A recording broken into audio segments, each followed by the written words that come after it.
Good morning, I'm Jordan Lulich. This is the Lulich Corner, and today I get the opportunity to sit down with Michael Float from Movement Mortgage. So first off, Michael, thank you for coming in, taking your time and agreeing to sit down with us and just sharing your knowledge and your wisdom about the mortgage industry. Michael, why don't you take a couple minutes or a couple seconds to introduce yourself and tell the audience a little bit about yourself. Great, sure. I'm Michael Float, and I've lived in this area since 1993 in New River County, born and raised in Florida. Fort Lauderdale native. Yep. Love the area, raised 3 kids here.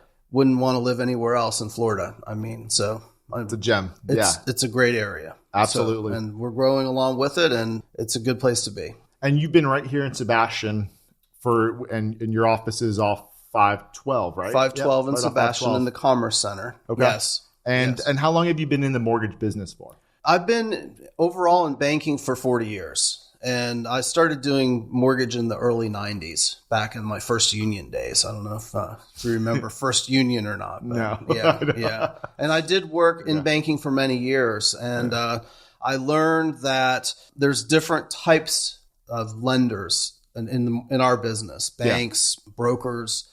I work for Movement Mortgage as a direct lender. Okay. There are some differences that are important to know about. So how does direct lending differ from other types of lenders? So a direct lender doesn't shop your loan out there. They do everything internally, which gives better service. And we go direct to the guidelines for that program. We don't, like banks will sometimes be very shy and conservative on what they're doing. They'll add, they call them overlays. They'll add, some requirements. So, but direct is where you have everything inside your company. So okay. So being in the industry for 40 years, you must have seen a lot of different cycles and maybe even some patterns throughout the last 40 years. I think the last 3 or 4 years have been pretty interesting. Yes. I don't know if you would agree with me on that. Yes. And I've been doing this 6 years now, so this is all kind of just my first experience. But relying on your wisdom and your knowledge and your experience, do you think it's a good time to buy? Absolutely. Is the question. Absolutely. I think a lot of people say, oh, well, I'm just going to wait for interest rates to come down because 7.25% or 6 3/4, that's a lot. That's very expensive. And when you combine that with the prices of homes, the logical conclusion that they make is it's better if I just wait. Mm-hmm. Where do you think we're at in our economy and in our market, in our real estate market? Is there anything in history that you would see is similar to where we're at right now? There have been a few times where we've seen the market drop in the history of the last 100 years. Obviously, 2008, 2009, that started a rough period. Yeah. But the last, ever since then, have been a great time, for wealth accumulation. And you see people now with a lot of equity that bought. Yeah. There is not a bad time to buy a house or to get a mortgage and start building that wealth. There's opportunities for a starter home, smaller. It may not be the Taj Mahal, but it starts the investment, building wealth. One of the things with families is that homeownership creates stability, and it's an important anchor in a family. Sure, especially with kids and everything. 100%. Yes. When I talked to my mom about her first time owning a home, and it was back in the 80s when interest rates were 15-20%. Right. Yep. And she thought she was getting a steal at a 16% interest rate. Right. But what's interesting is if an individual would have had that train of thought, let's say in 81 or 80 or 82, I'm just going to wait until interest rates come down. Yeah. They would have been waiting until after 9/11 hit, really, for interest rates to come back down to a low point, or at least what we consider a low point today. Mm-hmm. So that's 20 years of payments. That's 20 years of waiting for interest rates to come down. Right. When we look at history, 7%, 6.75%, that's not like what my mom paid on her first condo that she bought in Winter Park. I mean, that's a lot lower. So, I think we got very comfortable the last few years with these low interest rates. And so, but when you look at things in a more broad sense and a more high level overview, it's really not that bad where we're at right now. Rates aren't high; they're higher. They're higher than 3 and 4%. But Bingo. Everyone in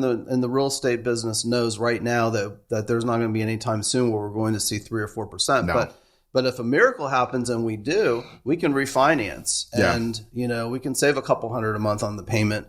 One of the things in the mortgage business is that buyers are focused on rates. And there's a couple different things on that. Number one is mortgage lenders get their money from the same place, all of them. Now, how they advertise their rates can vary. Like, you'll look in the paper, I may be at 6.75. Somebody might say, well, I can get 6.25. Well, sure, you can. You're going to have to pay 2 points. And a lot of people don't know what points are. It's very simple.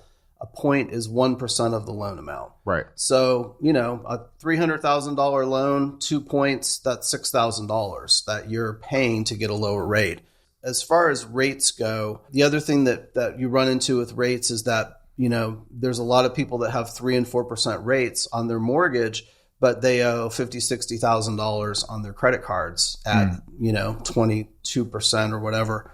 And some people are realizing that maybe it's time to let go of that rate, maybe tap into some equity, get payments lower monthly, or finally, do what needs to be done. You have a growing family, or you need to downsize, or whatever the case. But waiting on rates is something that people have been doing, and it slowed the market down quite a bit, you know, and there's other things to look at is my point. No, 100%. I mean, and if you just look at statistics, I mean, the average real estate, single family home, it'll increase in value, I think 5, 6, 7% a year on average. Right. So you're building equity by owning, and then at the same time, you're paying down your mortgage. So, I mean, I think it far exceeds, from a value standpoint, and far exceeds to rent, if you had the opportunity to own. But, I think there's a lot of questions that go into it. And especially, I think for some people, it gets a little bit more complex depending upon their situation, right? That's where we come in. So you think about someone who's a independent contractor, or you think about someone who's a business owner. You think about those people who, something that I commonly hear, and I'm not, mortgage lender, so I don't know the exact answer to this, but the people who are getting involved in owning a business or becoming an independent contractor, they think they have to wait 2 or 3 years before they can buy a home. Is that true? We have a program that if you have money to put down, there's no income requirement. Okay. So if you have enough of a down payment, yes, you don't have to wait that 2 years. Correct. Yeah. There are alternative programs. We have programs also for people that they're established, they've owned a home, they want to build some more wealth, income in the future. They can get a investment property loan that uses the rent from the property to qualify. Okay. No other income. Okay. So there are some really unique programs out there. Yeah. And as a mortgage lender, we're kind of like, everybody does their taxes every year. People pay a CPA to do their taxes to figure out things. What are the loopholes? What can be done, and what can help a situation? What's beneficial. There's a saying in our business also: just because you can doesn't mean you should. Right. So if you have somebody that you're doing business with that doesn't have your best interest in mind, then you might find yourself falling into a situation where their goal is to make money. Yeah. And so that's, as loan officers, we have an obligation to do the right thing for the client as well. And I think, working with someone who's local, and I'm an advocate of using locals all across the board. I don't care what industry you're in, but using someone who's local, I think the accountability of doing a good job and bringing value and not just worrying about the fee, I think it's increased for people who work locally. Right. And the reason why I say that is that this is a very small town. True. You and I are going to see each other in Publix, or we're going to see each other at a restaurant, or we're going to see each other at the gas station. Right. And, if you wrong me, which you've never wronged me, but if you hypothetically, since if you were to wrong me, I have multiple opportunities to hold you accountable, whether when I see you out in public or just going to your office. And not having someone who works locally, you don't have that same level of accountability. Right. So for me, that accountability is priceless. And I think it also bears a burden for people to do a better job because of that small town nature that we're in. Right. Absolutely. Yeah. So if people are interested, say someone that's listening is interested in purchasing a home and is considering, to venture down that path. What's the first steps? And is there a fee to take that first step? There's never a fee. Okay. There are some lenders that may charge a nominal fee to pull credit. We just don't charge anything. I mean, the first step is a conversation. What are you trying to do? What are your goals? And then it always really starts with the loan application. We look at three things. We look at your credit. We look at your income. We look to see, how much money you've saved.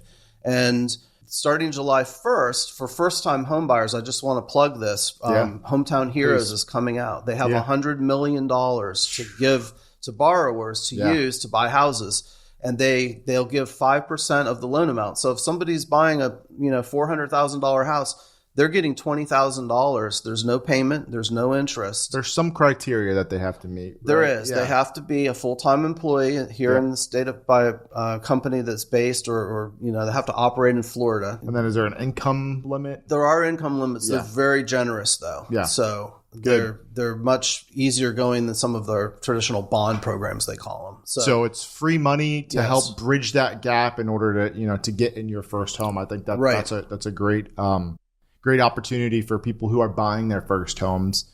And just to wrap things up, Michael, what would you say? What do you like best about your job? So that's a great question, and it's something I wanted to talk about today and take a few minutes. Sure. Our company is a company that was started in 2008 at the bottom of the real estate cycle by a football player who had won the Super Bowl with the Tampa Bay Buccaneers.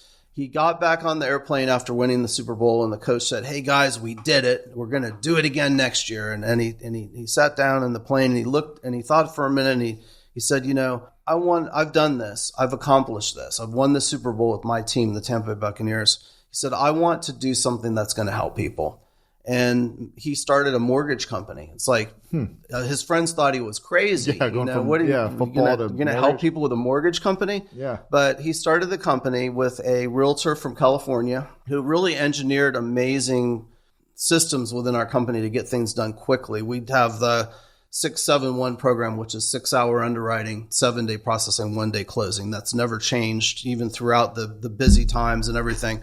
But they started a movement. Casey Crawford is the owner. We're privately owned. We're in the top 10 direct lenders in the United States. Our movement foundation owns the other 49% of the company. And our movement foundation exists to help underprivileged people in the world. I mean, we sponsor farming in Uganda, churches in Haiti, things here in the United States. We have food pantries. We take old Kmart's and we convert them into charter schools in areas that are pretty much tough areas where you see generations of poverty. And we have 10 movement schools now. The goal is to have 100. So we started a campaign a year or so ago called Impact Lending, where we let our referral partners know, hey, your relationship with us is doing a lot more than just, helping get loans, which that's our focus. But, it's not all about the profits. It's also about making a difference. Right. Yeah. Right. Yeah. So, a realtor relationship may give, 300 desks for the school or 500 backpacks. And we communicate that and let the referral partner know that they're appreciated. So there's a lot with the company that I'm with. And that's what keeps me there, is that we are, contributing, and there's a lot of need in the world. There's a lot of people that have it rough, and these last, with inflation and all the different things going on, there's some tough times for people. Yeah. And so we do have a heart and we do care. And, when you do business with a company who cares versus one that's just bottom line driven, there's a big difference. And as an 100%. Employee, there's a big difference. So that is why I am where I am as well. So that's awesome. Yeah. That's really good. A little plug for all that. Yeah. So that's why I get up in the morning. Yeah. That's your why. why. That's your purpose. That's my why. Yep. Right. We all have our own why. We have our why. Yeah. Yeah. Yeah. Well, Michael, I appreciate you coming on and sharing a little bit about what you do, about why you do it. Yes. If people wanted to contact you, how can people find you? Well, directly, my phone number, call or text, 772-532-5984. Our office is on 512 in the Commerce Center, 705 Sebastian Boulevard, right near the corner of Fleming and 512, right next to Dollar General there. So, All right. absolutely. And that was Michael Float, Movement Mortgage. I'm Jordan Lulich with the Lulich Corner. We'll see you next time. Thanks so much.